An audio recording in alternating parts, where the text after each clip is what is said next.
general mission of the foundation is to put in programming that's going to help enhance and our community. Black Lives Matter Charlotte, we kind of get some slack sometimes. People say we're not black enough because we're not out marching and protesting, demonstrating, and some folks say we're too black because we're saying Black Lives Matter instead of all lives matter. We're about trying to help the community understand those issues that are impacting African Americans in a negative sense, and we try to bring in factual information to prove the point in terms of where we came from and how we got to where we are today. So when we talk about changes, it has to be policy, it has to be systems, it has to be structures. That we are in the beginning of a movement that if we don't get it right this time, we may miss this opportunity for the next couple of decades, which would be scary. We got to get it right.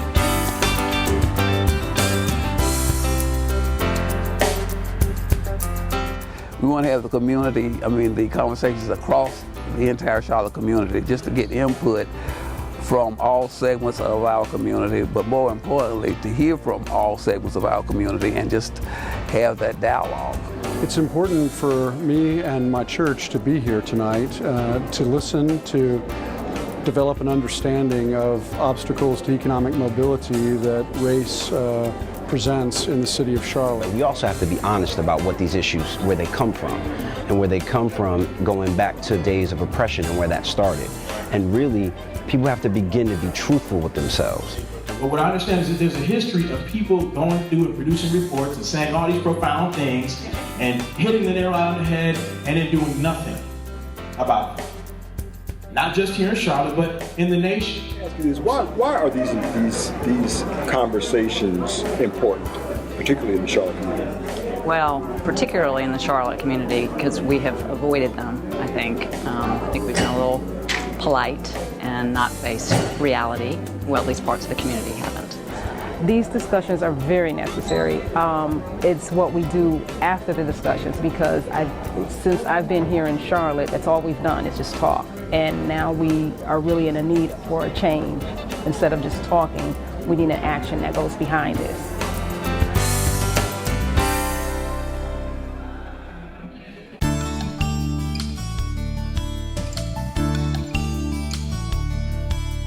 We do a top senior program where we are giving children scholarships, but they have to go through a judging process, and so we evaluate African American top seniors with a 3.25 grade point average or higher in the Charlotte-Mecklenburg system, and now even in the Wake County system. And those children are evaluated by a panel of judges, and two of the best top seniors out of that category are given scholarships.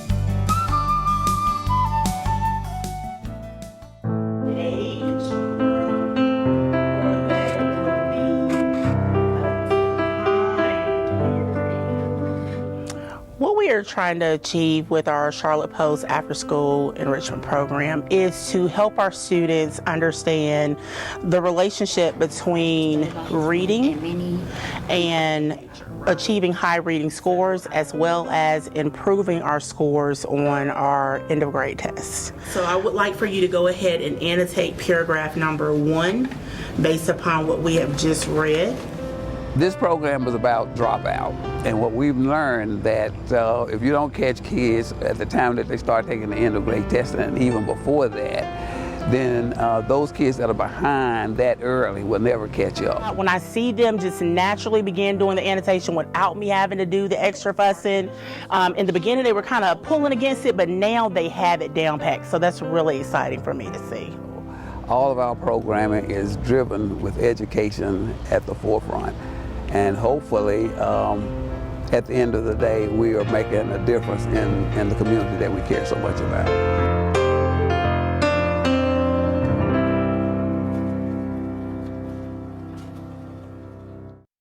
Please welcome to the stage WSOC's Erica Bryant.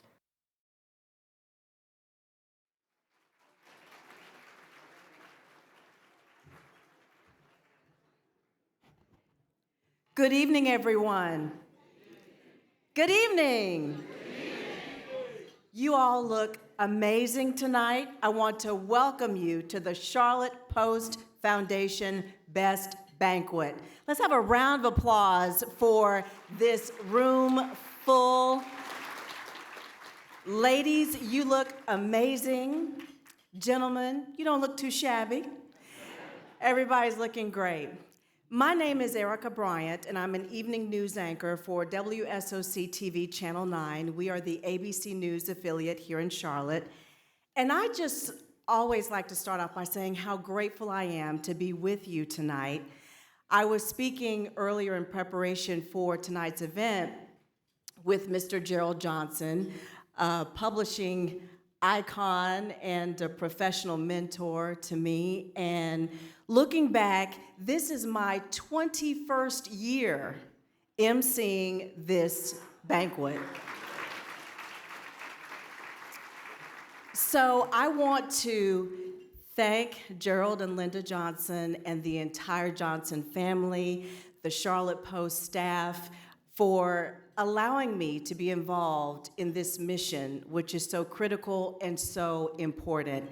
And what it marked for me as well, the Charlotte Post Foundation has been doing this well beyond my 21 years. And so I think back to those top seniors who were top seniors that year. They are now in their 30s, maybe their early 40s, and they are out contributing, giving back, achieving in our community here and across the country, and that is quite a legacy. Let's have a round of applause for that. We are here tonight again to recognize some bright lights in our community. We're going to honor top seniors. We're going to recognize an Educator of the Year. And of course, we are going to recognize our Luminary, an inspiration. Each one has contributed so much to our community. And while the goal is to honor them, the goal is also to keep this going. It is to continue to raise the funds necessary to provide the scholarships, to keep the funds going necessary, to provide for the after-school tutoring for our young people in the community in the 3rd grade. And so we hope that tonight you are inspired to give of your time, talent, or treasure to help keep this legacy moving forward. If you have the chance at some point tonight, maybe on your phone, or maybe in the next week, to go to the Charlotte Post Foundation website, and you'll see the mission listed there. It reads, the mission statement of the Charlotte Post Foundation is to become the premier link to resources and expertise that help to create life-changing educational opportunities for African American youth. I'll read that again. The premier link to expertise to help create life-changing education opportunities for African American youth. And it says the premier. That is not a small goal. That's aiming for the stars. So tonight, again, we hope that you will join. How many of you, raise your hand if this is your first time at a Charlotte Post banquet? Okay, excellent. Yes, a round of applause for our first-timers. Okay, now those who are returning guests, raise your hands. Gerald raising his hand high. Yes, welcome to everyone. Again, we're hoping that each and every one of you will be inspired to give time, talent, or treasure to this mission. Right now, I'd like to introduce Mr. Marlon Smith. He is an author. He is an international speaker and a legacy wealth consultant. Please welcome Mr. Marlon Smith.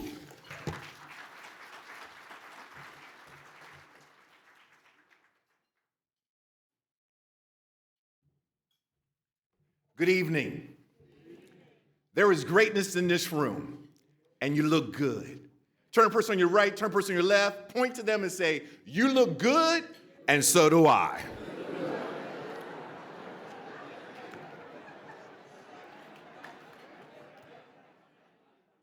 The funny thing about it, I heard some of you say, and so do I, a little bit louder, okay? But in all seriousness, I want to say thank you. We are truly blessed to be here, truly blessed, because there is greatness in this room. And the Charlotte Post Foundation has been on a mission to make a difference. 21 years of empowering young people to maximize their potential. And I believe tonight is the kickoff. You see, our goal is to raise $100,000 before the end of this year. And this is the kickoff, right here, right now. And so let me ask you a question. How many of you have ever looked back on your life and you've asked yourself this: if I had only known back then what I know now, how would my life be different? Anybody know what I'm talking about? Can I just see a raise of hands if you know what I'm talking about? All right. And so you see, the Charlotte Post Foundation is all about empowering our young people because we've all made mistakes. And so what we're striving to do for this fundraiser, this gala, the best gala fundraiser, is to inspire all of us to come together and pay it forward. Pay it forward for our young people. Because if not us, then who? And if not now, then when? And so I'm very excited to be here with you, and this is a very special occasion. And so I'd like for you to again, just turn to the person on your right, turn to the person on your left, and say, I'm glad you're here.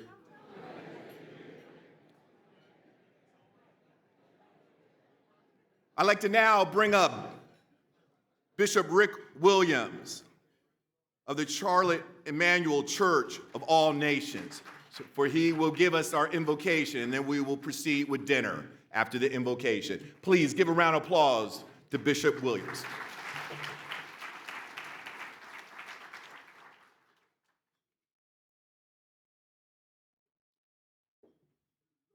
Hello, sir.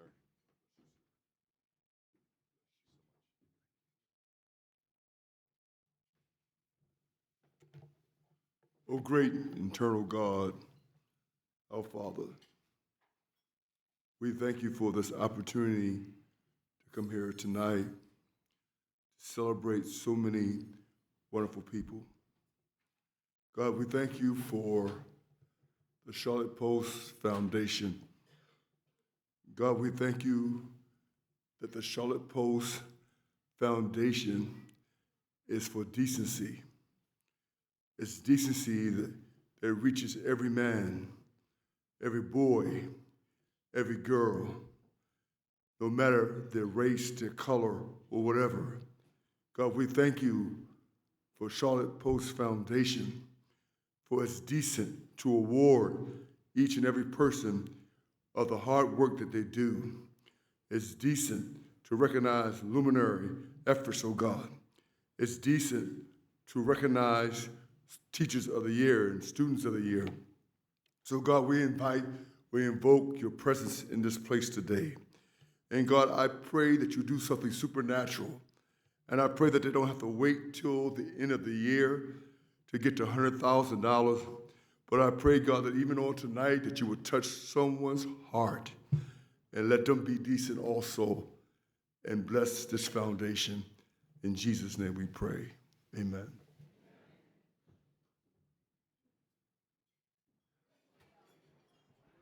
All right, we hope everyone is enjoying your dinner. So please continue to dine, and we're going to continue with our program. I want to call your attention to these on your tables. Now you're going to use this to help us reach that $100,000 goal, okay? And yes, a round of applause for the goals. Big goals. Also on these, you will see the hashtag CPFPBB25 for Charlotte Post Foundation Post Best Banquet 2025. So use all of your social media to use the hashtag to let everyone who is not here be so jealous that they missed out. And the other hashtag is Together We Give. So please take your photos, share them on social media, Twitter, Instagram, Snapchat, whatever you have, please share. I want to take a moment to just recognize how blessed we are in Charlotte. I'm not sure how many people realize that there are many communities around this country that do not have an African American newspaper. There are many newspapers that are no longer in print. They don't print a newspaper. It's all online. We are blessed here in Charlotte to have the Charlotte Post newspaper, to have it still in print, and to have it telling our stories and documenting our history.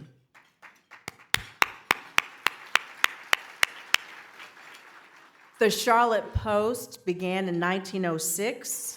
Johnson family ownership began in 1974, and it was in 1975 that the paper began recognizing minority students for their academic excellence in high school, and then later working to make sure that students in younger grades have the support that they need with after-school tutoring and extra educational support.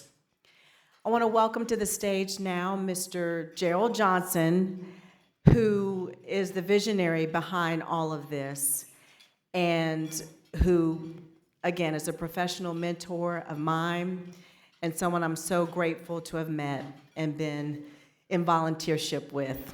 Ladies and gentlemen, please welcome Mr. Gerald Johnson.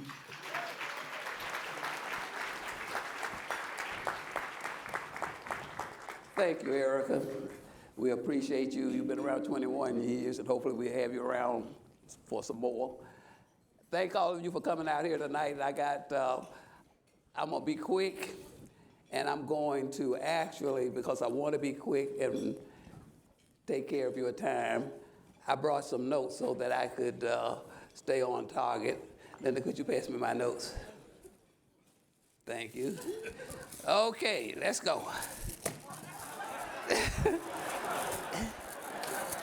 47 years ago.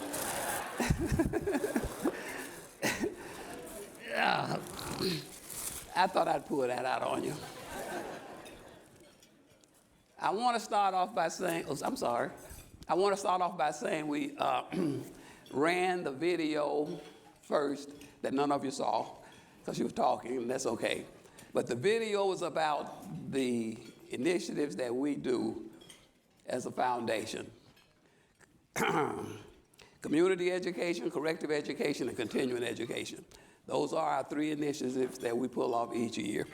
And unfortunately, this event is the #1 funder of those activities. And we've been doing this for 28 years. This was entirely the most difficult year we ever had to raise money. And unfortunately, the biggest reason why we couldn't raise money is that our new administration in D.C. has started DEI and several other things that's really creating a lot of chaos in the country. And we fell into that loop because we had a lot of corporations who said that, well, they didn't tell me, they just didn't donate. They've been donating for years, and they didn't come through this year, and we knew what happened.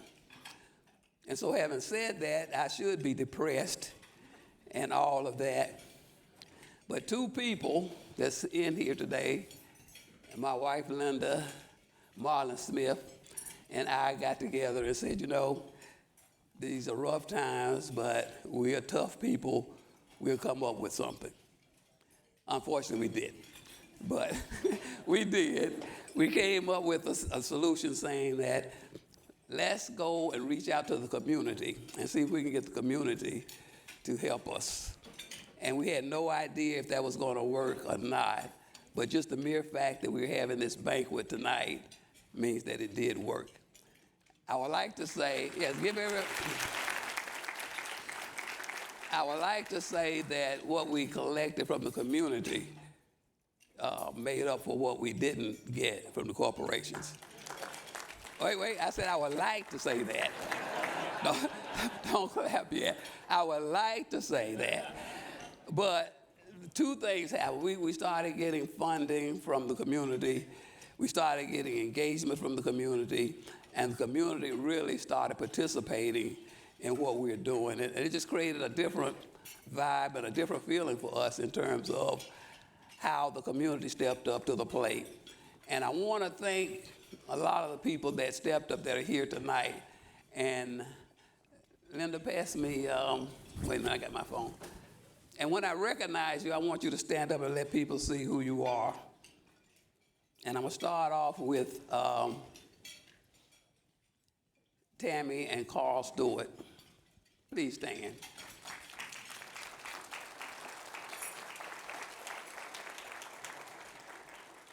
Oh, they're way back there. I didn't Eric and Susan Watson, please stand.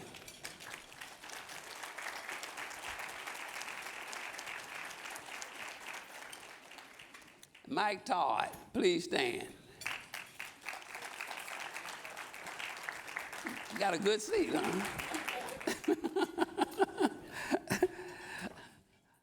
Monique Coulson, please stand.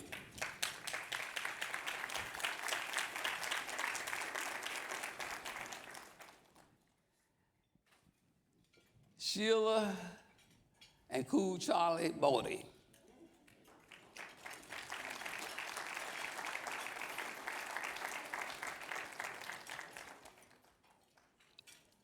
Thank you all for standing.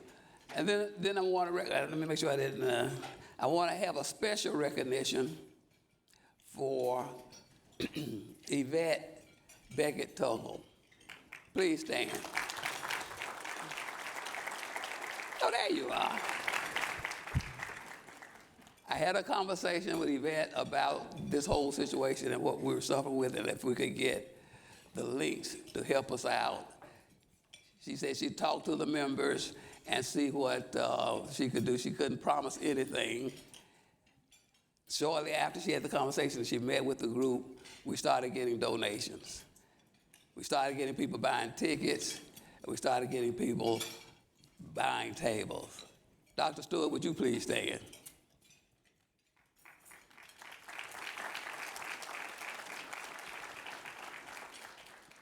It took you a minute, didn't it?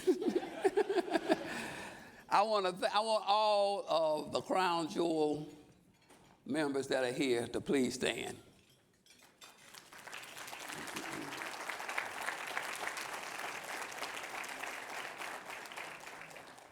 I want to thank you all personally for what you did. You stepped up to the plate.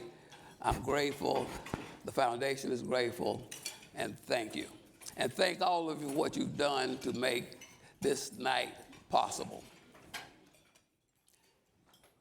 Having said that, I'm going to ask Mr. Smith to come back up here.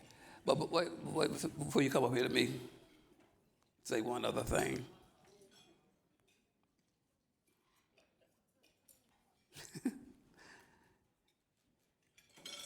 Okay, you can come now, I'm done. Thank you all for coming out.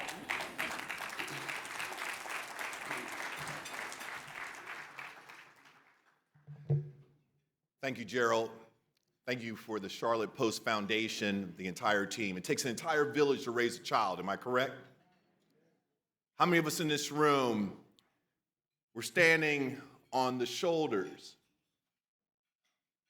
of our parents, of our grandparents, of our great-grandparents? Can I just get a raise of hands? All right.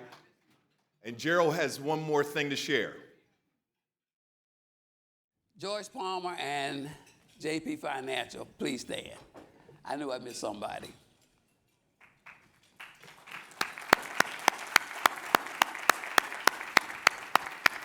My apologies. Thank you all. Great partner. That's it. All right. And so again, thank you for everyone who stood up. We really appreciate it because it does take an entire village to raise a child. But all of us in this room can make a difference. You know, one of the things that we look at for us to be here, yes, we've been blessed. Yes, we've been privileged. We've had people pour into us, and that's why what the Charlotte Post Foundation is doing is so important. Let me ask you this. We talked about parents, grandparents, great-grandparents. Has anybody been blessed? Has anybody been inspired, touched, and empowered maybe by a coach, a teacher, an organization, a program? Can I see a show of hands? Thank you. And so that's really what tonight is about. It's about paying it forward so that we can help other young people. And why is this so important? I don't know about you. I know we all look so good, but I also know that it wasn't easy getting to where we are. As you look at me, what do you see? I'll say it again. As you look at me, what do you see? A what? Okay, I can't hear you. Just shout it loud. Come on, we family, y'all. A black man. A successful black man. What was that? A distinguished gentleman. Thank you. I received that. I'll pay y'all later, all right? But in all seriousness, check this out. When I was a young person, as you look at me right now, I ask you, what do you see? There was a time in my life when I had low self-esteem. There was a time in my life when I was influenced by negative peer pressure. There was a time in my life when I had a 1.6 grade point average. Some of you looking at me like, ooh, you dumb. But it's not that I was dumb, it's just that I had lost focus. And it was organizations like the Charlotte Post Foundation that poured into me, a young man who maybe was just, going astray. And so that's what we have the opportunity to do tonight. I want us just to really think about how we can pay it forward, how we can be a blessing to our young people. When you really study history, really what it comes down to, fingers on the hand, there's no power. But it becomes powerful when we come together. And that's what tonight is about. And so, as you see on your table, we have these wonderful, wonderful glow in the dark. They bright, and so if you feel like, hey, I'm ready to make a donation, we just ask that you hold it up and let us know. Because again, what we're doing, and we're going to put up on the screen right now, we have a thermometer, if you would, where we're just going to be sharing. And in our brochure, we also have this card. And so if you'd like to write a check or, cash, Tia, where's Tia? Tia's here. Tia, would you stand up, please? And so that's Tia. And we have other ambassadors. Would our other ambassadors please stand up? Because, again, I believe you're going to be moved. And so, again, if you feel like, hey, I'm ready to make a donation, you just hold this up. We'll come to you. For those of you, you see that you can write a check, but also you can actually make a pledge. But what we're really striving to do is let's start off tonight. Let's make a difference tonight. And so there is an opportunity. You can do a credit card payment. But if you'd like to, instead of writing out your number, I know many of us are concerned about credit card fraud. Tia will be over at that station over on the left, and she can actually, she has this, the machine that she can actually take your credit card. And so why am I sharing this? I'm sharing this because each one teach one, each one reach one. If not us, then who? If not now, then when? And so I'm really excited because as you hear the stories of these young people, I was very blessed. And, if you really think about it, the news sometimes only focuses on negativity. Not putting anything down on Erica. I know Erica's doing her best. But sometimes, we don't see the positive stories. And Erica and I were at the top senior program. And you're going to hear from some of these young people, the winner and the runner-up tonight. And I want you to understand that when we celebrate our young people, when we celebrate the greatness that's within them, something shifts. Because you say to yourself, wow, if they can do it, I can do it. And that's really what this is all about tonight. And so again, we are excited. Right now we've raised $850. And so we have a ways to go. But I believe in my heart that as you hear the young people speak, you're going to be moved because we can have more young people, like the young people that are going to be profiled tonight and showcased tonight.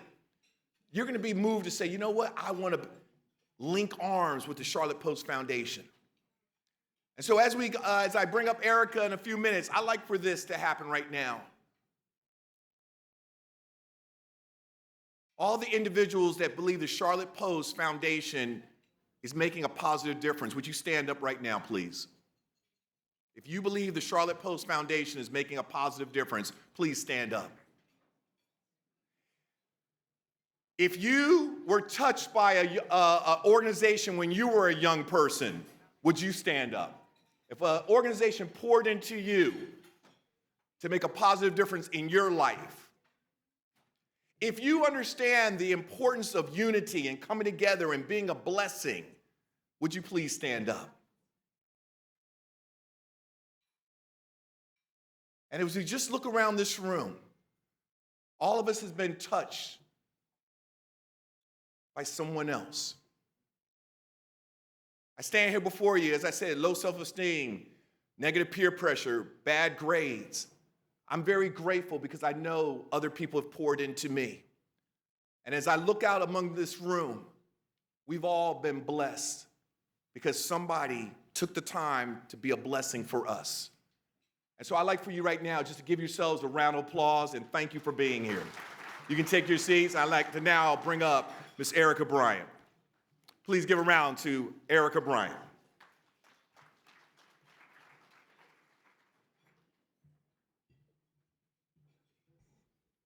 Thank you, Marlon. He mentioned negative news, and I just want to say, all right, to again show the influence of the Charlotte Post and Charlotte Post Foundation, by the foundation recognizing and elevating these young people, then first running stories about them in the Charlotte Post, that then allowed me to pitch it to my producers to then have stories about each of our top seniors and our Educator of the Year broadcast on Channel 9. Also, WCCB, Charlotte, the CW, aired stories about our winners. And so the groundswell of the positive news, of the elevation, of the recognition, of the excellence. Again, the Charlotte Post was the spark. Yes, that's worth a round of applause. Now we're getting to the really good part of the program. We're going to recognize our honorees tonight. If you have not yet been inspired to give, you will after this. Our first award winner tonight, a young woman who graduated from high school with a 4.6 GPA. Clap for that. She is so focused. She's already started her freshman year at Wake Forest University. Had the honor to speak with her a couple of weeks ago. Please turn your attention now to our monitors to learn more about our top senior runner-up, AJ Purnell.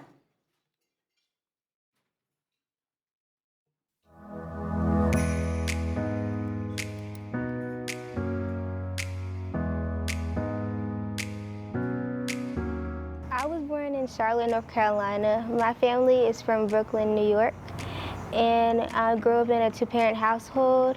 I have a sister and a brother. My brother's the oldest, and I'm the youngest, so my sister's the middle child. Growing up, we've been a very close-knit family, and they're my biggest inspiration. Because when I first got to this school, I was like, I don't know if I can do this. I don't know. When I was picking my classes, I was really nervous about taking a harder level math and just doing a college level biology. But now that I did it, I got straight A's in all of it, and I've been on the dean's list every single semester I've been here, and it's just great to see how from start I was like a little shaky about it, but then I finished really, really strong. So I'm just glad to see everybody just accomplish everything. I really enjoy biology. Here at my school, I had a great opportunity to take college level biology 1 and biology 2. It's one of my favorite classes, and that's why I'm gonna major in biology. I just like learning about like the life part of our bodies, and it's just all crazy how everything just comes together. I also enjoy math somewhat, just like the little lower levels math, not like the higher calculus maths. It's really like in the cartoons when they show the light bulb actually on the head. It feels like that to me. That's what I can relate it to. It feels just like that. And it's just like a realization.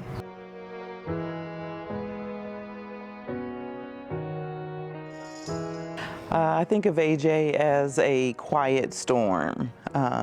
She has a very quiet confidence about her, but she is incredibly involved and is quite an outstanding leader on our campus. I've been just very impressed with her ability to really balance both her academics and her all the student activities that she's involved in. So I'm a part of National Honor Society. I'm a part of Cardinal Buddies, which is a club where we go to a pre-K class next door to us, and I just volunteer with them and help them learn their ABCs, how to spell their name, and it's just like, it's a breath of fresh air just to be around the younger kids and have them just call your name and look up to you and just be there to help them. What makes AJ stand out amongst our students at Cato is that she's smart, she's very talented, but she's also caring. So I think having those qualities in one individual is rare, and it's outstanding to see when someone shares their talents with others to help others rise up and succeed in any field she is a part of.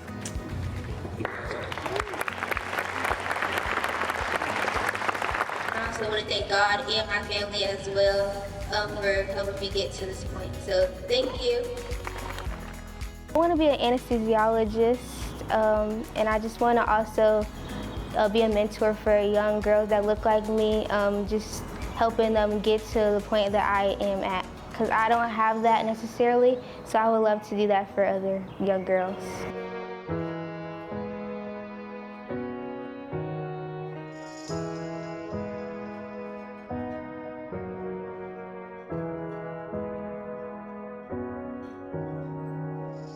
Ladies and gentlemen, your top senior runner-up, AJ Purnell.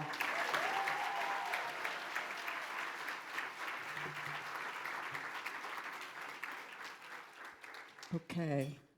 Now, AJ, as you come forward, before you give your remarks, I had a quick question for you.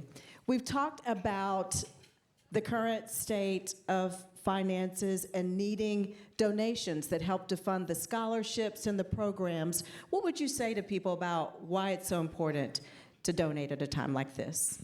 And you can respond there. Hi everyone. I think it's important for all of y'all to donate at a time like this to keep this going, to keep our younger generation involved. And this is the future that we're leading right now. So just to better our future, we need to better the youth right now. And donating will help them be in better positions, go to better schools, and just be better overall for the future. Thank you. Please share your remarks for the crowd. Thank you. So good evening, everyone. Like they said, I'm AJ Purnell. I am the top senior runner-up. And it's an honor to be in a room with everybody today. I want to start by thanking the Charlotte Post Foundation for the incredible honor and all the support that they do. And it's really an honor just to be sitting here and be an inspiration for younger kids and younger Black women. Like I said, I am a student at Wake Forest University. I'm majoring in biology, minoring in business, and I'm on the pre-med track. My goal is to be an anesthesiologist, and I want to attend Wake Forest Medical School in Charlotte. I have a passion for helping others and making an impact, so I hope to have my own scholarship one day and give back to my community as well.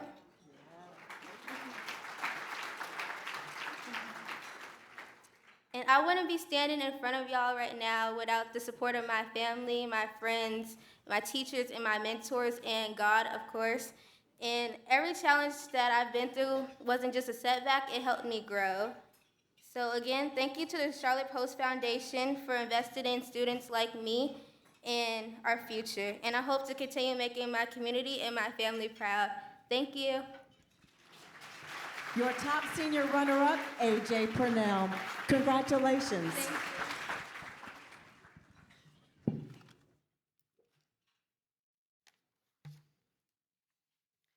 And now we turn to a young lady who recently graduated from high school with a 4.78 GPA, yes, and an associate's degree. She is now a freshman at North Carolina A&T State University. Yes, and at such a young age, she's already accomplished so much, and this is just the beginning. Ladies and gentlemen, please turn your attention to the screen to learn more about Kyla Hudson.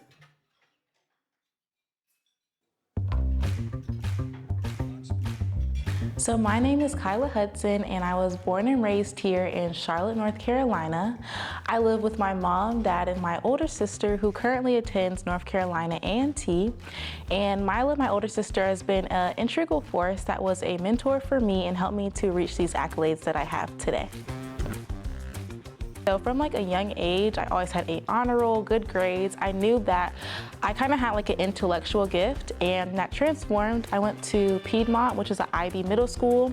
So I was challenged there. And then I came here to Mallard Creek, and I started taking college classes at a really young age of around 14, 15. And I really saw like my love of learning, as well as the opportunity that education brings me. So it was just up from there. I did cheer here for 3 years. I did my first year on JV, my sophomore year, and then I did 2 years of varsity. And that really challenged me to really work on my balance, because I had to balance being a student athlete as well as academics. And then one of my highest and most prized possession of my leadership roles would be serving as the co-president of Student Government Association here at Mallard Creek. So my relationship to Kyla is, I could take it all the way back to her freshman year. Her freshman year, she was actually in my best friend's English class, and that's how I got to know her. Then her sophomore year, I actually had the opportunity to be her cheer coach. And then junior year, she was on our first SGA that we had here at Mallard Creek, and this school year, she is one of our presidents for Mallard Creek High School Student Government Association. At first, she was very quiet, meek, you know, like the freshmen growing into who they truly are. And then to watch her from freshman year to now, fantastic. If I can give 3 adjectives to describe her, it would be humble, definitely humble, sweet, and she's very knowledgeable.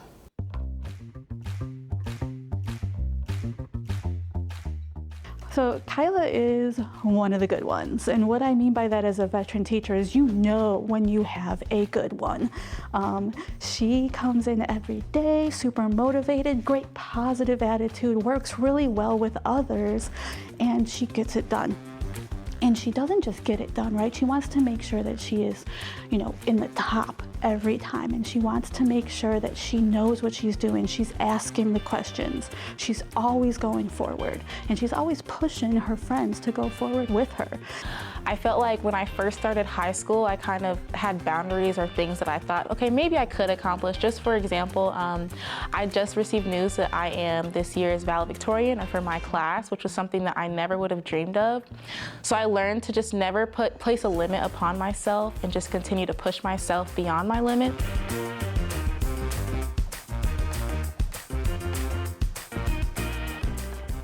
I would like to also thank the Charlotte Post Foundation for acknowledging all of our excellence in a community that we often are overlooked. And I am proud to announce that I will be continuing my education at North Carolina Agricultural and Technical State University as a Cheatham White Scholar, and I will be pursuing chemical engineering. I would like to start in pharmaceuticals. I think that product formulation and cosmetic sciences are one of my nitty-gritty of what I really want to do. I also want to work towards policy change for creating affordable health care for minorities as people that especially look like me. And then with some more entrepreneurial experience that I hope to gain in the next 10 years, I would like to create my own inclusive makeup brand.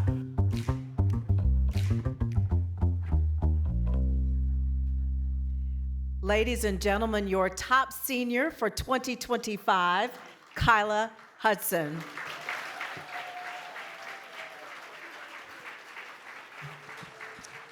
Congratulations, Kyla. And I will start also by asking you, with the tight times in this economy and families pinching every dollar, having to make some tough decisions, with our sponsors and others donating tonight to help make scholarships possible, what would you say to people about why it's so important to continue this mission?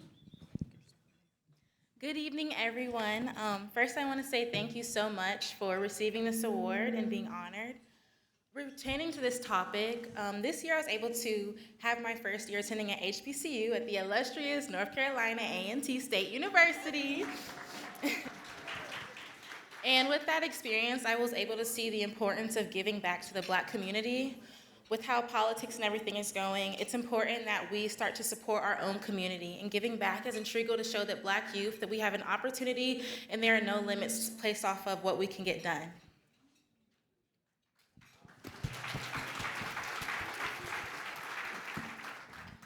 I want to say thank you to Charlotte Post. I'm deeply honored to stand here before you tonight as the recipient of the Charlotte Post Top Senior of the Year Award.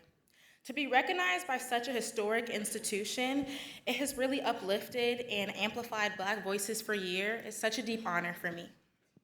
Receiving this award means more than recognition, but it's a reminder of responsibility. A responsibility to constantly give back, to reach down, and to pull up to the next generation of Black children who will lead after us. Our children are brilliant and are all full of purpose, but they need to see that promise reflected in us. They need to see that being Black is not a limitation, but it's a legacy of excellence, creativity, and strength. I want these people to stand up as I recognize them. First, my parents.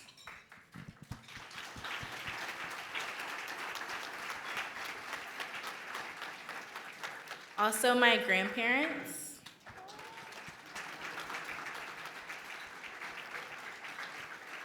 And lastly, my older sister.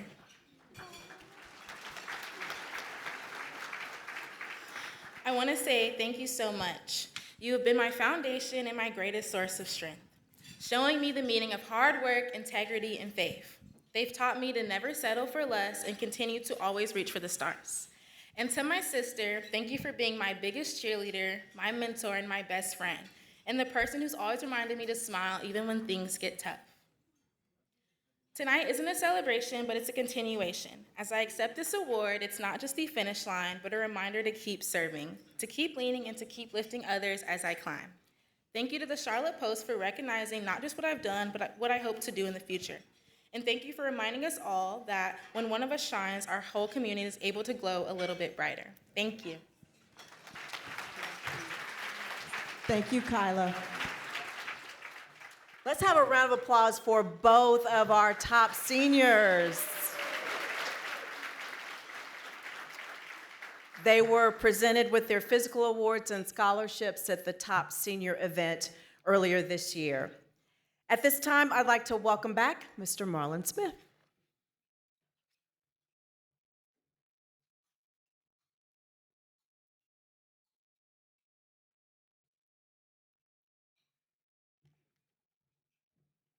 .6, 4.7. I mean, listen, I didn't even know you could go over 4.0. Can we keep it real up in here, all right? But I mean, let's give them another round of applause. That is amazing, amazing, right? And so I'm very excited because Tia, many of you have said, Marlon, Tia, we want to make a donation. We're having some technical, but Tia has a solution because we understand that we've been informed that the QR code, there were some technical challenges. You know, technology is great when it works. Are y'all with me? Right? And so Tia, I mean, phenomenal, flew in from the DMV to be here with us. And we have many other individuals who have come because they know that what the Charlotte Post is doing is amazing. So Tia, please share. Yes, all right. Good evening, everyone. Good evening. I think we can do that again. Good evening, everyone. Better. Hi, so my name is Tia Wiggins.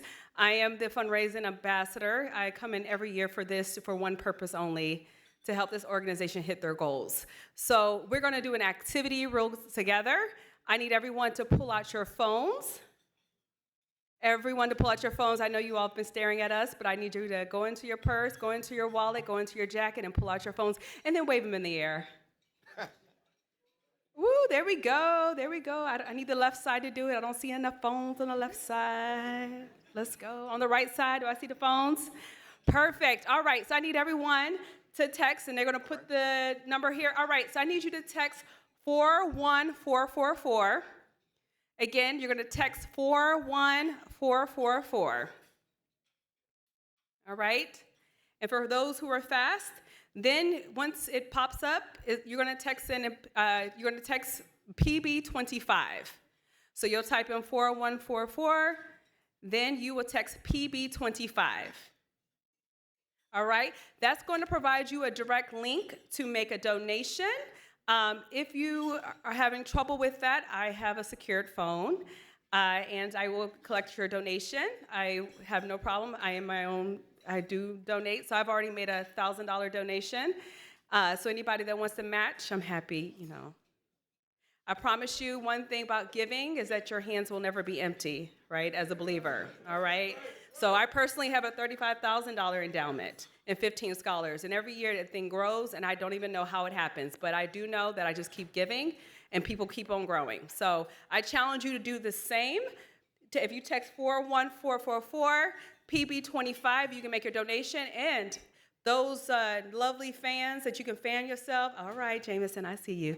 If you will need a donation, I will come and take a donation. But thank you all for your participation. This is a fundraiser. So in DC this time, people give thousands and thousands and thousands of dollars. I know Charlotte, I know the North Carolina area can do the same. So thank you all.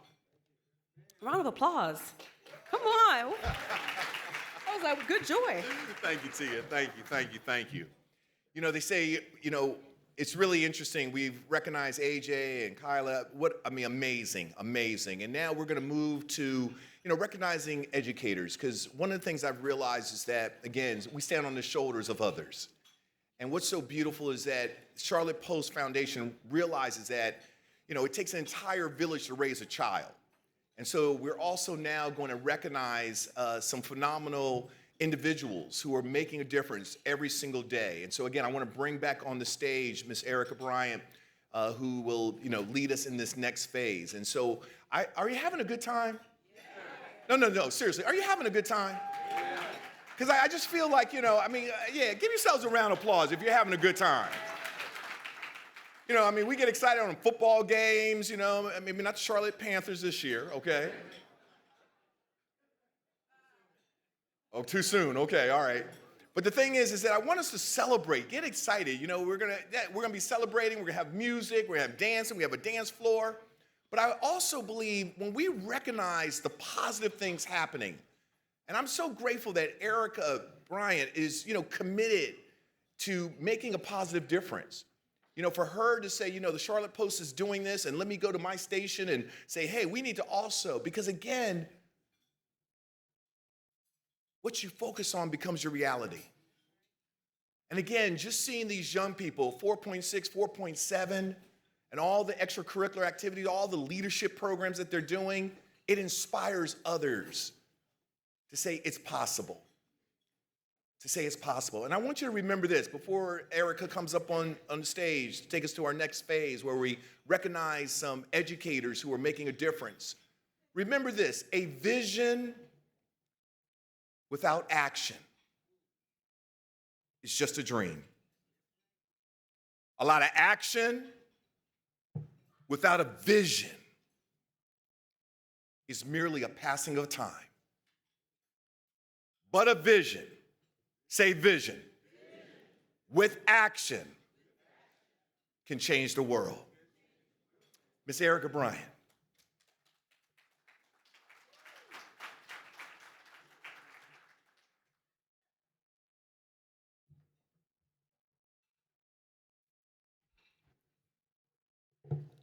Thank you, Marlon. Well, ladies and gentlemen, you just met two outstanding students. Am I right? Yes. So we could not have such bright young people without their families and parents pouring into them, of course. But also we could not have them without such incredible educators that pour into them as well. Our next award recipient tonight is our Educator of the Year. He teaches in CMS classrooms every day, and then at nights and on weekends, he offers additional educational enrichment programs to youth absolutely free through his nonprofit. Please turn your attention to the screen to learn more about our Educator of the Year, Elijah Watson.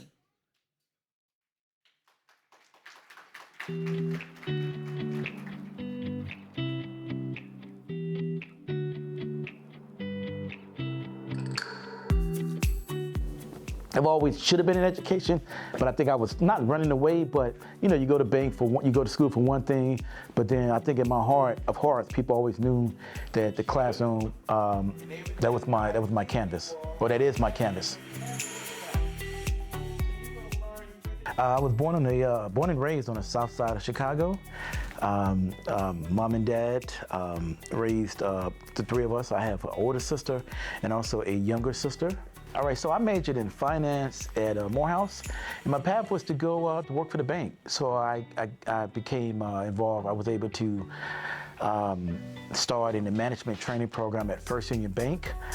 So every year, for the first year, I went to a lot of different departments. I went from First Union to Wachovia to Wells Fargo. Really enjoyed my banking background. I love banking. However, I just felt that it was always something missing. It wasn't my true calling or my true purpose. Had a wonderful time, but I just felt there was more that God wanted me to do. So I started a nonprofit about 25 years ago. So I was still working at the bank, but I was starting an informal tutoring program called STARS Math and English Academy.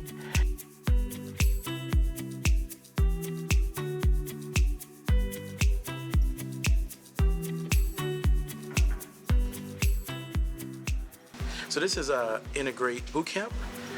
So it's an 8-week camp for grades 3 through 8. Grades 3, 4, and 5 meets every Monday and Wednesday. Grades 6 to 8 meet on Tuesday and Thursday. So Monday and Tuesday we do ELA. Wednesday and Thursday we do math.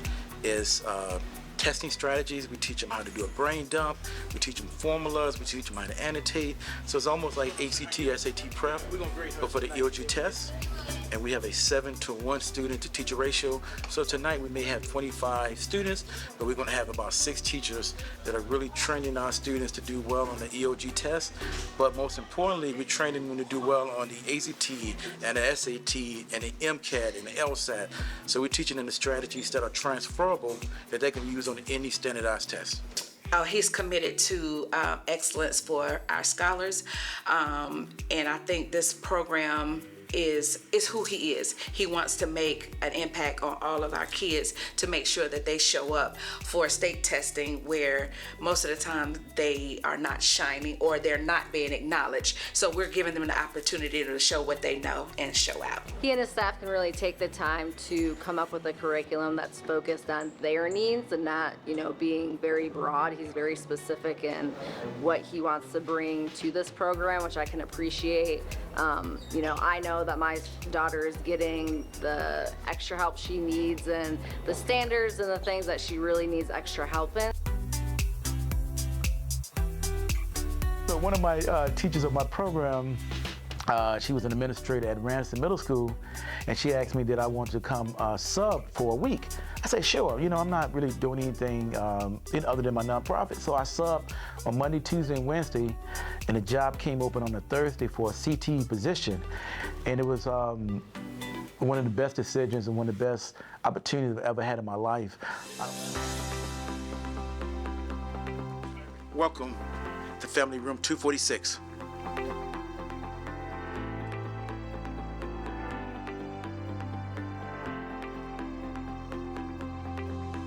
my classes, I teach 3 different classes, entrepreneurship, a career class, and Microsoft Office. I really want to teach my students how to become strong entrepreneurs, how to be professional students and professional employees in the future. And then also I want to teach them a lot of interdisciplinary skills. My primary goals is to give my students everything that I have received, and then also give them unconditional love. And one thing about my class, I want to give them the book knowledge, but then also want to give them the practical knowledge. So at Ranson, I can do a lot of different things. I can teach, I can educate, I can help our students become entrepreneurs, I can help them with a lot of different things that has helped me evolve as not only a teacher, but as a better person. As a principal, as an educational leader, you want the Mr. Watsons to be in front of students in our schools. He pushes them to think about life beyond their middle school years, and he tries to bring those experiences to life in his classes and for our school. You know, the personal satisfaction for me as a teacher is I'm in Northwest Charlotte. And when I go to a store and I see a former student working, it gives me, I can't explain it. Like when I see them working, it's almost like I graduated again. Because when they're working, that means they are disciplined, they're trying to improve their lives. So my satisfaction is my students, as a teacher, we do all we do. So my students can do whatever they want to do.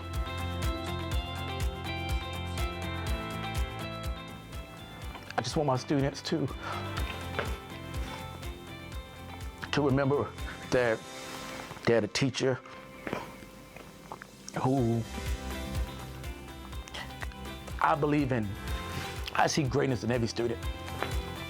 And it's my job to equip you to be the best you can for the Most High.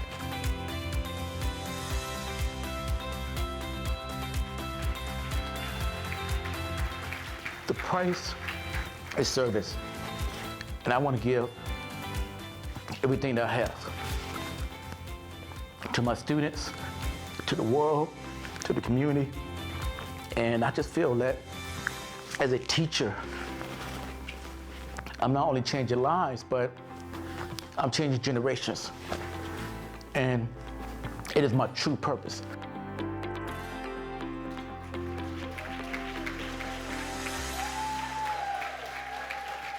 Ladies and gentlemen, your Educator of the Year, Mr. Elijah Watson.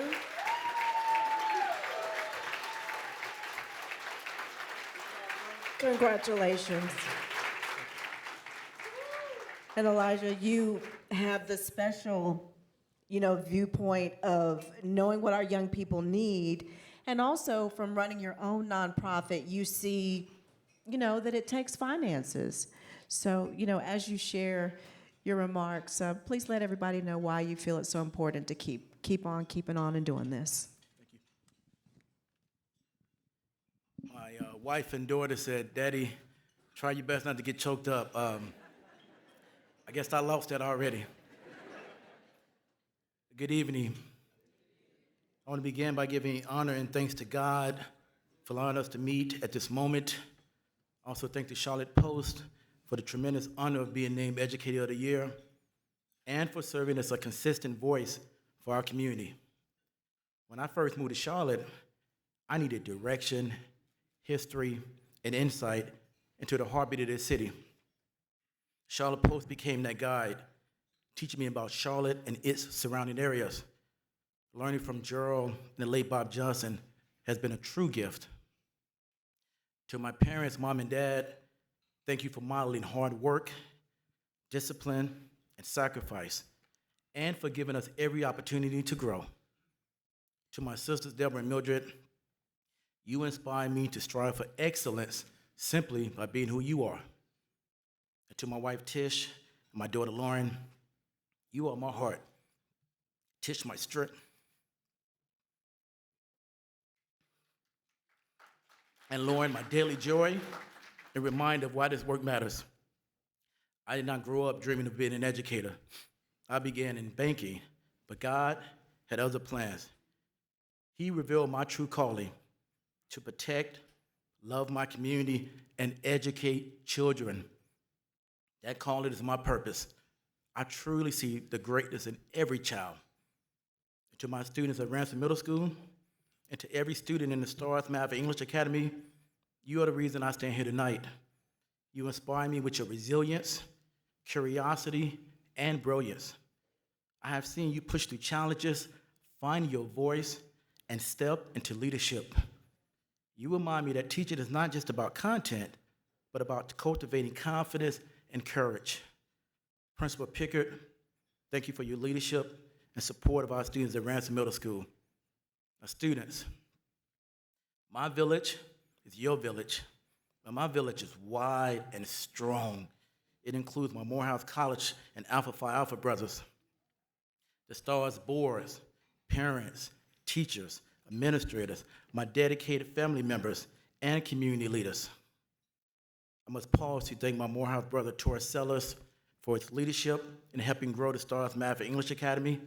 His partnership has expanded our reach and given more young people the support they need to soar.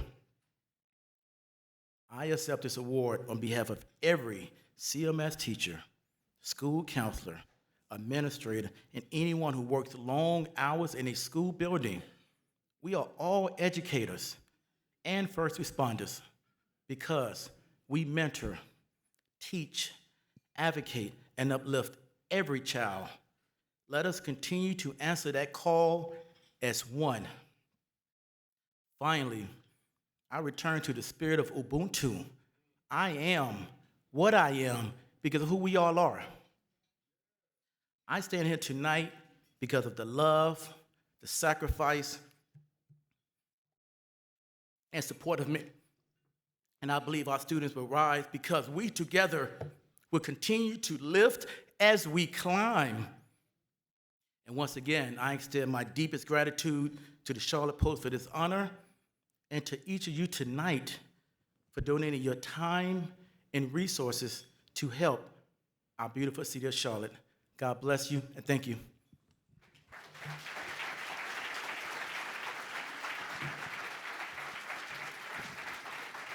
Congratulations, Elijah Watson, our Educator of the Year.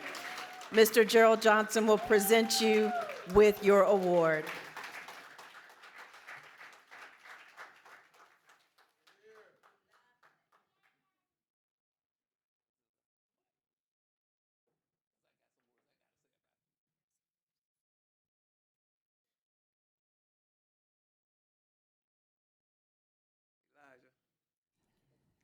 Let me just say one thing about this young man. He's the most, we have a lot of great teachers that we've recognized over the years, but I have had none that we recognize that's more passionate than this young man is. And to give him another round of applause.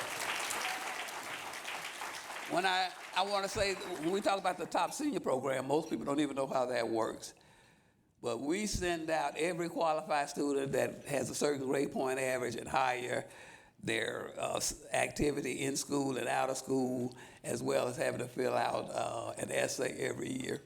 Every year that this comes through. And all of those students that the school system gives us that are top seniors, they have to fill out an application. And we take that application, and guess what we do with it? We send it to a panel of judges. Guess who oversees the panel of judges? And I don't know when he has the time to do this. Tara Sellers and Tasha Pearson here tonight. Please stand if you are. There they are.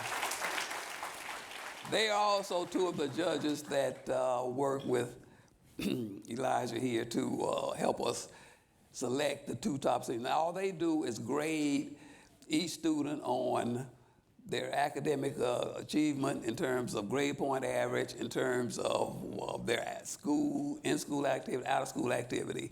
And the number one thing they get the points for is how well they write an essay. We're in journalism, that's important to us. So they get, these judges literally grade each of those students. They don't know how it's going to turn out, but when they send it back to us, we sort it. And the two seniors that have the highest average from the judges are the ones that get the scholarships. And that's the two that you met earlier. They had the two highest out of all the seniors that applied. But this young man, with all that passion, I don't know when he has the time. In fact, I don't even know when the other two judges have the time, but they do it every year. And I'm proud and want to give all of them a round of applause. Thank you for all you do. Oh. Hold it. Gotta suck my stomach in. Okay. Thank you for everything. Thank you. We appreciate you.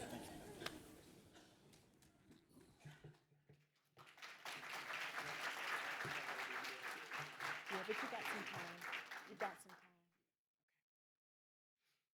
Our final honoree tonight is our luminary. A luminary inspires and is a representation of what we can aspire to.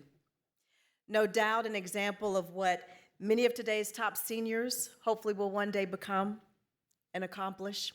He's a man who has given decades of service on the local level, the state level, and the federal level. Please turn your attention to the monitors to learn more about our luminary, Mel Watt.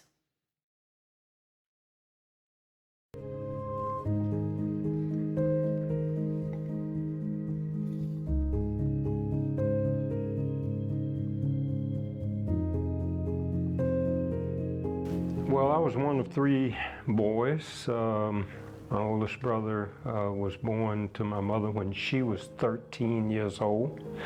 My second brother was born when she was 15 years old, and I was born when she had just turned 18 years old.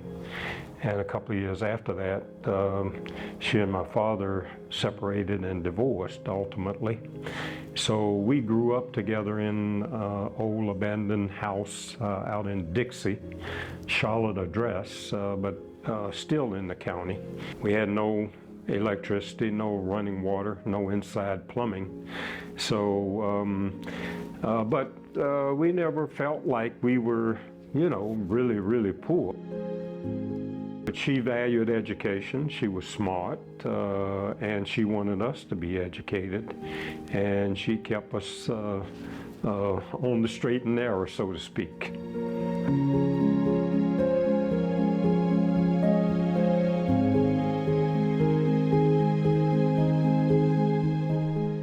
Well, I had interned with several law firms, one in Atlanta, one in Cleveland, Ohio, and then came to Charlotte and worked in the law firm here in Charlotte with Chambers for the last 2 weeks of a summer. But I kept talking to Chambers, and Chambers kept saying to me, look, there's plenty of work to be done here in Charlotte, and you can have an influence on how Charlotte is developing. And so I stayed in contact with him, and that's how I got back to Charlotte. I came back to the law firm and essentially made development of a business-related practice a part of the civil rights mission of the law firm. And it was timely because by that time, those kinds of things were important to the clients that we were serving. I was impressed always by Mel's directness, his honesty, his integrity, and his zealous representation of his clients. Now, the firm was known for its civil rights work. Mel was brought in and did an excellent job of looking at opportunities for economic development for African American people.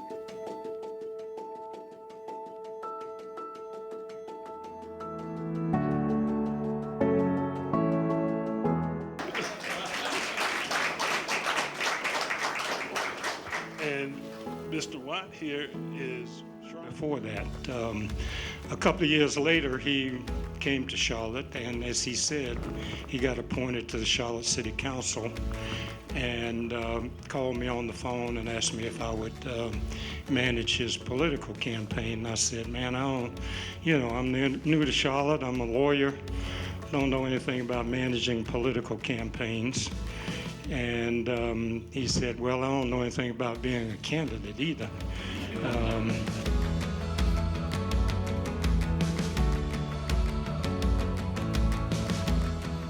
In '90, the census took place. They created the 12th Congressional District. First thing I did, called Harvey Gantt, said, I'm ready to manage a campaign for the United States House of Representatives. And he said, I'm not running. Why don't you run? So that's how all that happened. I mean, it was not planned, I can assure you. Well, you know, we had not had an African-American representative from North Carolina in 90 plus years. And I was representing a congressional district that at that time stretched from Gastonia, North Carolina, all the way to Durham, the so-called I-85 district. You reach a point where you realize that every vote that you are taking has significance. You know, while I am a progressive Democrat, I'm more of an issues person than I am a Republican or a Democrat. I mean, you know, I'm an American, and I have values that were related to my constituents, and so I was, you know, quite often fighting the Democratic leadership because they wanted to take positions just because the Republicans were taking the opposite position. Can't be just because you are Republican or Democrat. It really has to be about a set of values that you have, that you feel strongly about, that your constituents feel strongly about, and that you're trying to advocate for a better country. I served in Congress with Mel for 10 long years. Our offices actually adjoined. In fact, on my first day in Washington, Mel was standing on the street corner awaiting my arrival. Mel was known by his congressional colleagues as one who actually read everything and could explain legislation to us in a way that was accurate and concise. You should know that the Watt Congressional Office was an incubator. Yes, an incubator. Mel recruited young college graduates, put them to work in a well-organized, professional, ethical office, and then launched them into the private sector. Washington, D.C. today is filled with professionals who started their careers with Congressman Mel Watt. I shall never forget that Mel Watt was so critical to my efforts to become House Majority Whip. I was doing what I thought needed to be done, but Mel thought differently. He felt that I was not being intense enough in carrying out the effort. And then he sent G.K. Butterfield down to South Carolina to get on every plane trip I took, keep the notes that need to be kept, and make sure that I stay on schedule. And yes, we pulled off what people thought could not happen. A Southerner, House Majority Whip. No one thought it was possible, but I had hoped it was, and Mel knew how to make it happen. My friend, my brother, my mentor, and surrogate father who just, from a very early age, just found the time and the energy to support me in the formative stages of my life. And when I think about all the things that have happened to me, becoming mayor of Charlotte and Secretary of Transportation and on, much of that would never have happened had I not had Mel Watt in my life. Mel, thank you so much for agreeing to accept this nomination. At the beginning of Barack Obama's second term as president, a lot of the minority members of his cabinet left. So Marshall Fudge asked me if there was a position that I might be interested in. I said, yes, I might consider becoming the director of the Federal Housing Finance Agency. And I always remember Marshall said, what is that? I said, well, first of all, it's an independent agency. I don't have to report to the president. I don't have to report to Congress. I don't have to be caught up in this political back and forth. I just have to figure out the right thing to do for housing. And so the biggest issue for me was just getting housing and the economy back on track and saving as many people from being foreclosed and having their houses taken as I could. And we did hundreds of thousands of saving of housing during my 5 years there.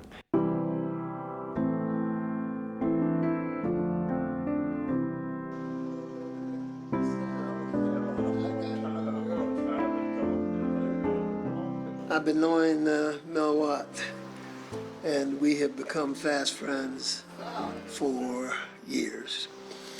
Watched each other's children grow up, beat each other up on the tennis court and the golf course, and managed to maintain that friendship with family over all those decades. He's a good neighbor, and they tell me a good neighbor is the most important thing. Cares about people, cares about his family, has values that are very similar to mine, and we get along. Those are the good qualities. In a sense, I've lived a dream. Nobody could have ever anticipated that somebody who was born in a house with no electricity, no running water, no inside plumbing, would grow up to basically practice law for 22 years in a civil rights law firm, advance a lot of causes there, do what was right in Congress, and then control essentially 40% of the economy while I was at Fannie Mae and at FHFA. So I was, I've been fortunate, and I can't complain about it.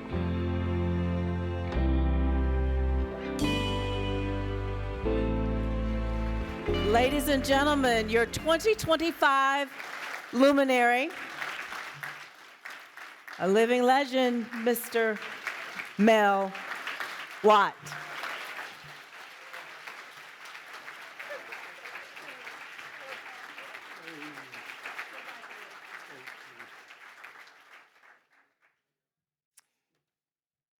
Well, good evening, everybody.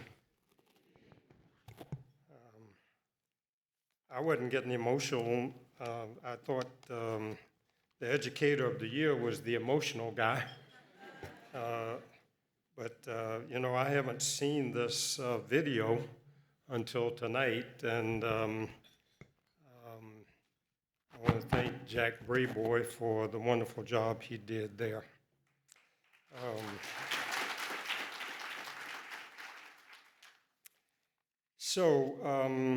Let me start by congratulating the real heroes of this evening, the two students who were honored as the top achievers in the Charlotte Post Foundation competition. And it brings me full circle in two ways. First of all, because both of my sons, Brian first and Jason second, were students of the year for the Charlotte Post, and that was a long time ago. The second reason that it brings me full circle is that the grandfather of the top student that's honored tonight and I were in school together, in high school together. And so it's a real honor to share this stage and this award evening with them. And the Educator of the Year, what can you say? What can you say about that? Wonderful guy. I'm not going to cry, But I just, so let me say a few things. Tia Wiggins, who was the ambassador who came up to tell you how to contribute money tonight, was my ambassador to this event. And so I asked her, well, how much time do I have to speak? And she said 5 minutes. But I remembered that they had given the President of the United States, the UN had given the President of the United States 15 minutes. And he ended up speaking for an hour and 15 minutes at the UN. So I figured it'd be all right if I took a little bit of time. The second thing I asked her was, well, what am I supposed to say? And she said, I want you to tell people how you got here. And so that's what I want to try to do tonight, is tell you how I got here. And I want to do it in a different way, because I did not get here by myself. I want to take you through these 12 stages of things that have propelled me here. First of all, they are friends of mine from Dixie, and some of them are here in this audience. Second, there are teachers at Plato Price and York Road High School, and some of them are here in this audience tonight. Maddie Grigsby in particular, who taught me math, is sitting at my table.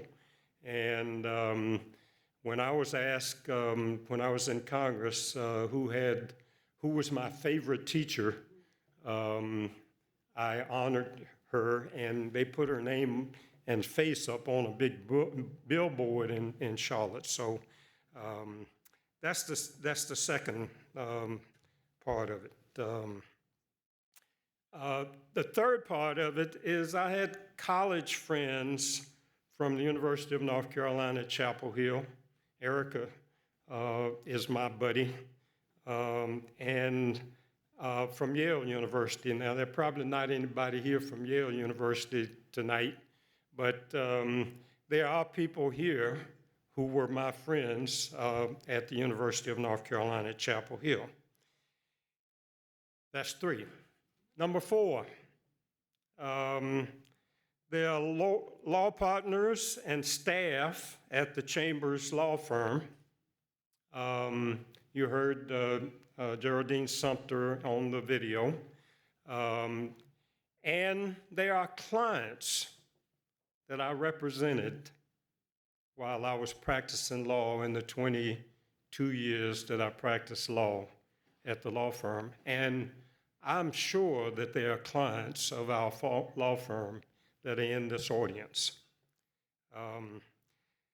Number 5, there are staff and volunteers for the Harvey Gantt campaign that I managed for City Council, Mayor, United States Senate against Jesse Helms.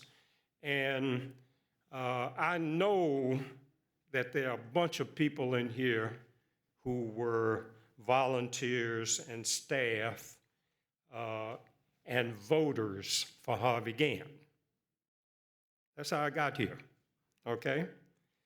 And then, number 6, there are volunteers and staff on my campaign for Congress, my campaign for Congress. I know some of them are here, and I'm not, I'm working toward something at the end, but we'll come back to that. And then there are voters who voted for me to be in the Congress of the United States. And I know there are voters in this audience who voted for me, right? So that's number 7. And there are people here who contributed money to support my campaigns for Congress. I know you're here, and you're still contributing tonight to the foundation to support kids who are coming along following me, who will someday be standing here as a recipient of this award. That's number 8. Number 9, there are members of my congressional staff who are here tonight. And Barbara Carter is here. I know she's here. I won't start naming names, but you know who you are. And so that's number 9. Number 10, there were people who endorsed and supported the President Barack Obama nominating me and allowing me to serve as the director of the Federal Housing Finance Agency. That's number 10. And then there are people who were just friends all along the way. That's number 11. And I'm sure you all think that I'm going to forget about my family, but I'm not going to do that. I got a wife over here who I've been married to for come November 25th, 58 years. Maybe I ought to have her stand up by herself. Or putting up with me for so that's 12. That's the 12 platforms that I'm standing on. And if you fit anywhere in one of those categories, what I want you to do is stand. And I want to see. I just want to see who's still sitting down. Come on. If you fit anywhere in any one of those categories, I just want you to stand, all right? And then you will understand what Tia Wiggins asked me to talk about. This is how I got here. It's you. It's you. And I am appreciative and dedicated to each and every one of you. So, now, that's that part of what I have to say. But you know, I can't leave here without a special charge to all of us, not only about contributing to the Charlotte Post Foundation. I want you to do that. Please do. I wouldn't be here without the Charlotte Post Foundation honoring me tonight. But there are other charges that I want to make to you. These are absolutely critical times that we are living in.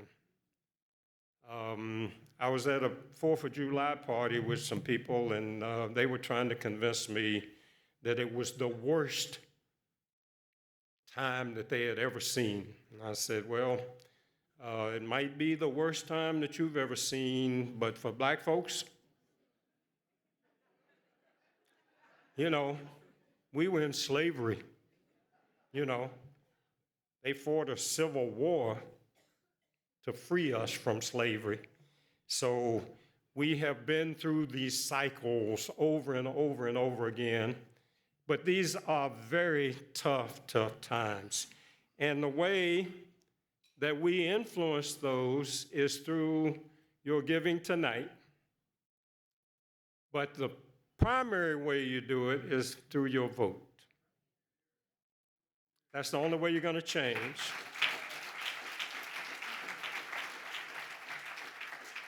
There's a vote coming up this year in 2025. The mayor of Charlotte, the city council of Charlotte. There's a 1-cent sales tax that will transform this community. If it loses, we're going backwards. If it wins, we can keep moving forward. So you've got to vote. You've got to turn out and vote. And finally, there's an election coming up in 2026. There's a United States Senate race that you need to vote in. There is a race for the North Carolina Supreme Court that you need to vote in. The last one took 6 months for it to be finally declared, right? You remember that? Well, the other person on this court is here tonight. She's my former law partner, Anita Earls. She's sitting at my table. I want everybody to know, please stand up.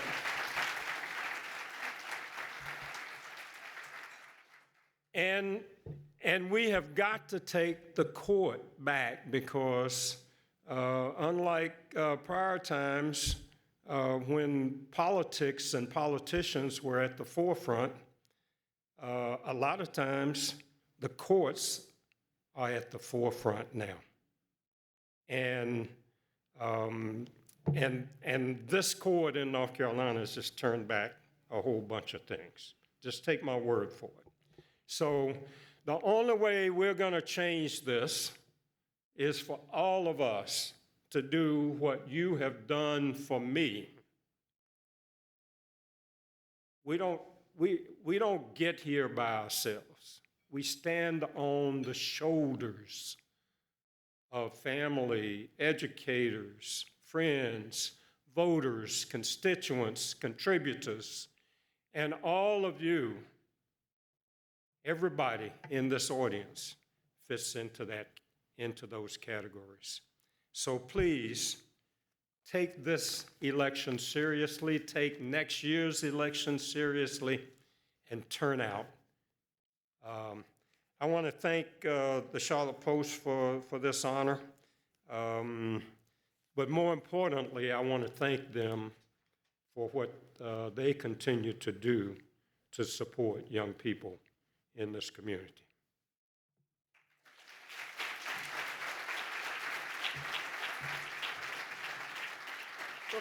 Before you leave the podium, I serve in this volunteer position at the pleasure of the Johnson family, and I have one assignment, and that is to make sure that I ask you again, please give an appeal to everyone here about the importance of giving to the Charlotte Post Foundation.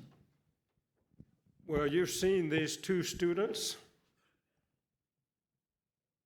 I know the benefit of it because my two boys, my two sons, I guess they ain't boys anymore, they're adults now, more than 50 years old, but they were recipients of this recognition when they came through. And if we don't support our young people, then we're going to be a lot worse off than we have been. So please do what you can. Support this cause this evening. Ladies and gentlemen, your luminary for 2025, Mel Watt, congratulations.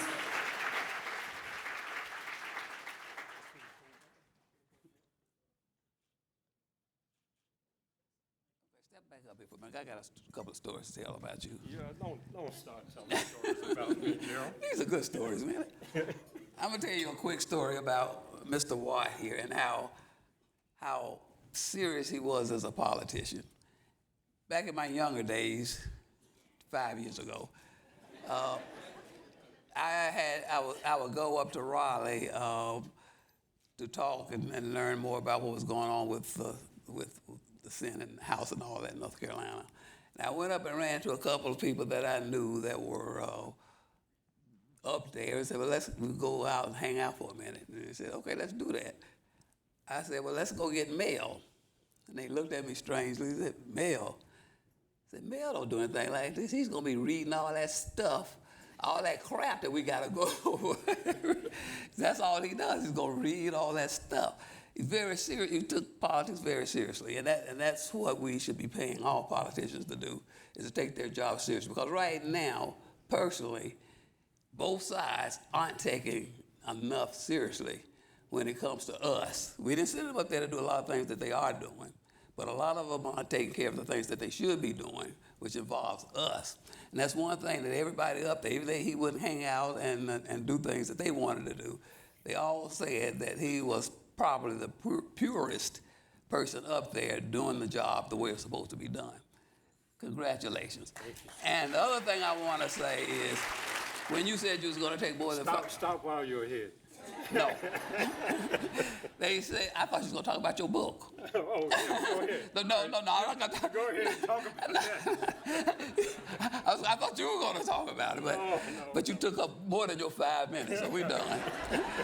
And I'm proud of both of you. You can talk about it. I don't know what to say. Mel is coming out with a book soon first. He's getting it published. So Gerald wants me to,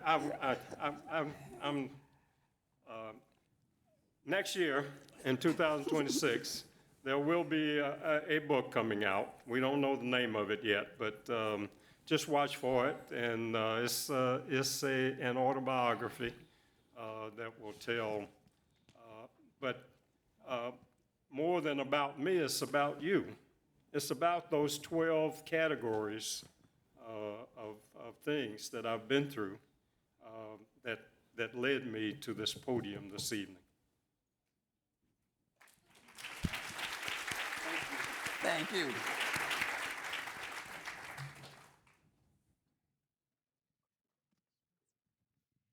Let's have a round of applause for all of our award winners tonight. I hope that you are inspired. We have so many bright lights in the room tonight who help all of us reach higher. You've seen our honorees this evening. I understand that also Anthony Fox is here.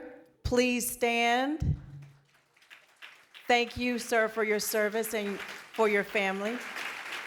Harvey Gant, also to you and your family, thank you for your service. I know there are others, I don't want to miss anyone, but thanks to all of you for being here tonight and doing what you can to support the foundation to make sure that it does continue. I also, if you enjoyed the videos tonight, a special thanks to Mr. Jack Brayboy, who compiled all of those and produced the videos. You know, he sends them to me in advance so I can watch so that I don't cry up on the stage, but it still manages to hit me the way that he so beautifully tells the stories of our honorees. So a special thank you to Jack Brayboy. Now, I'd like to welcome back to the stage Mr. Marlon Smith.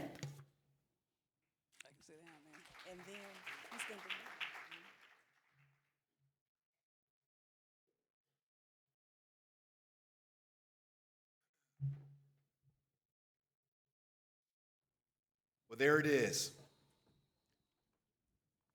Tonight has been a very special night where we recognize individuals, and we want to say thank you. Thank you, everyone. I'd like to have a drum roll, please. Can you just do a drum roll? Ladies and gentlemen, I'm about to share with you right now what we have done today, tonight, this evening, this kickoff. The night's not over. And the night's not over, as Tia said. But up on the screen, we will now show you where we are. And so we want to say thank you. Thank you for everyone who's contributed. Please give yourselves a round of applause. Give yourselves a round of applause. All right, thank you, thank you. And so I just want to say thank you, and Tia's going to share a few words, and then Gerald will close us out. and then we'll have some music, and it'll be a celebration. Party. We will party, we will dance, we'll have a good time. And make sure you connect with at least 4 other people.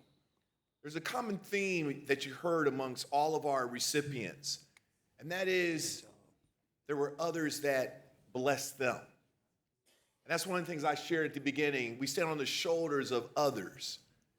But also in this room, there's power, there's greatness within us. And I just want to thank all of our recipients because you are examples of greatness. And by the way you live your life, you're blessing all of us to raise the standard. I want us to give a round of applause to a young lady who is really one that is walking the talk. And that's none other than Erica Bryant. 21 years. Thank you, Erica. Thank you. Thank you. And so I'm going to have Tia say a few words, and then we're going to close out with my brother from another. He's not just another pretty face. Not just a pretty face. There you go. Tia, please. All right. Well, thank you, everyone. We're not done yet. So I know many of you want to get your boots on the ground. Are you guys ready to dance soon? Yeah, I can hear it in the back of the room, right? But yeah, we're not there yet. So we have raised $38,000. Congratulations. Wait, round of applause. The night's not over yet. I believe we can hit $50,000, right? It's possible. So I know there's a table over there in the right-hand corner that promised me $1,000 a piece. I'm not going to call you out, but I remember your yes. Call them out. I'll call them out. All right. So again, as I shared, I've come from DC to do one thing, is to raise the bar and to raise our experience so this organization could do more. There's 2 seniors that are awarded every year, but I believe, Daryl, that there could be more, and it's possible. So I share also, too, my parents are here. My sister is here. My sister, who's also not here, she's done her donation. We are a family. We did not come from a silver spoon. We were raised by programs from the state, Mr. Watt, many of the programs that I even sent you a picture from one of the organizations I was a part of. And again, it's because of people like yourselves, in-kind donations. And understanding that, hey, we can turn it around. If you're looking, shout out for her, if you're looking for eye doctor for your kids, my sister's in Raleigh. If you're looking for a dentist, my sister's here. But again, those are programs that got us through here. So I believe that you all in this room, we can do that to raise the bar. $12,000 is possible. I would love to see us hit $50,000, and I know it's possible. So remember, the wider your hands are open, the more you'll receive. So thank you all. So if you forgot, 41444, that's what you'll text PB25 to 41444, okay? I need some noise. Thank you. We're at a fundraiser. I'm like, okay. Thank you all. I'm going to have to charge you for that commercial. Oh, yes, Okay, folks, Erica told me to remind you that there are over 200 people here tonight, and if all of you gave $50, we would raise $10,000. Thank you. I'm a mathematician, but thank you anyway. And so thank you all for coming out. You still got a chance to donate. We still got a chance to party. And I'm just proud of the fact that you are a part of this community, whether you live in Charlotte or not. You came out, you donated, you listened to us, and I appreciate that. And I also want to appreciate the fact that this event takes a village to put on. And we need to thank, and I definitely need to thank, all of the people that volunteered. I forgot to mention the fact that the Limitless Ladies came out, donated, and volunteered as well. And they're still volunteering for this event tonight, along with some other people. So I want to thank all of the volunteers that helped put this on. And not only did they help put this on, they were in all week doing stuff at the office. And you just don't get help like that anymore that you don't pay for. I mean, it was free service. They would probably hit me up sooner or later, but I want to give them a great applause for what they do and what they did. And that's about it. Anybody else I need to, you can stand.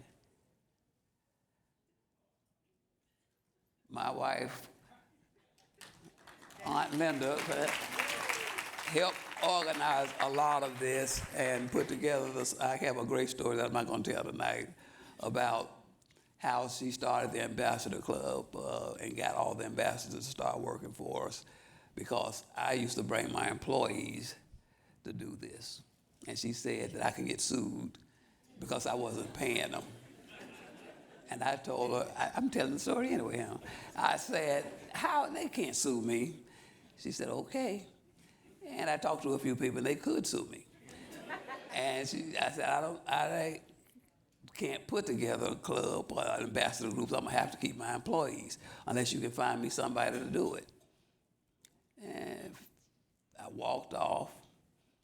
She was at the dinner table. She got up about 30 minutes later and said, I'll do it.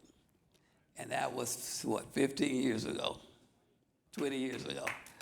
And so, and again, I'm ready to start the party, but just remember that none of us can do anything without each other. And we have to remember that and start working together. And again, the community came together for us. One of the promises that we made to the community and the people that came and helped us, and not just the people that came and helped us, but we're here to help other people as well. And so the door is open because, again, we're in tough times, and the only way we're going to get through this is working together. And I'm going to put up the fact that we are here to work with you, and hopefully you're here to work with others as well. Have a good time for the rest of the night, and thank you for coming out. Craig, crank it up. Yes, sir. Yes, sir.